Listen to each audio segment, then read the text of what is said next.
Quand fait-on appel à un coach en décoration? Alors, à l'inverse du homestaging, où on est à un moment de sa vie où on va quitter son habitat, on fait appel à un coach en décoration lorsque on a envie de faire des changements dans son intérieur, on a envie de maîtriser et d'être à l'origine de ces changements, mais on recherche l'aide d'un professionnel pour nous aider à faire les bons choix et à ne pas faire d'erreurs dans ce nouvel aménagement. Contrairement à un décorateur, le coach déco, lui, est à la fois coach et décorateur et doit même être un décorateur expérimenté pour bien accompagner son client. Le coaching, c'est accompagner une personne dans une phase de changement. Donc, le coach en décoration va accompagner son client pour que le client comprenne qui il est, quel type de décoration et d'aménagement vont lui convenir au-delà des modes et de toutes ces images qui sont véhiculées par les médias, TV, magazines, et trouver une décoration qui lui ressemble.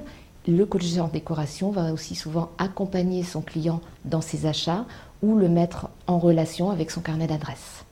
Quel est le coût moyen de cette prestation? Alors, la prestation de coaching en décoration est une prestation qui est facturée par le coach à l'heure. Il s'agit du temps que le coach va passer avec son client, à la fois dans les premiers rendez-vous pour l'analyse et pour le diagnostic, ensuite pour les phases de conseil et quasiment de formation, et éventuellement les phases de shopping si le client souhaite que le décorateur l'accompagne dans les achats de ces nouveaux objets de décoration. En général, c'est une prestation qui est facturée entre 120 et 160 € de l'heure en fonction de l'expérience et de la notoriété du décorateur. Et dans quel cas fait-on appel au service d'un décorateur? On fait appel au service d'un décorateur lorsque l'on souhaite que le décorateur prenne en charge toute la proposition et peut-être après même le suivi des artisans pour la réalisation de la décoration. Le décorateur va fournir une offre clé en main.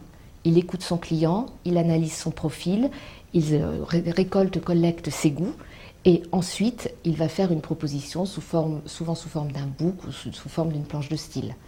C'est quelque chose de clé en main.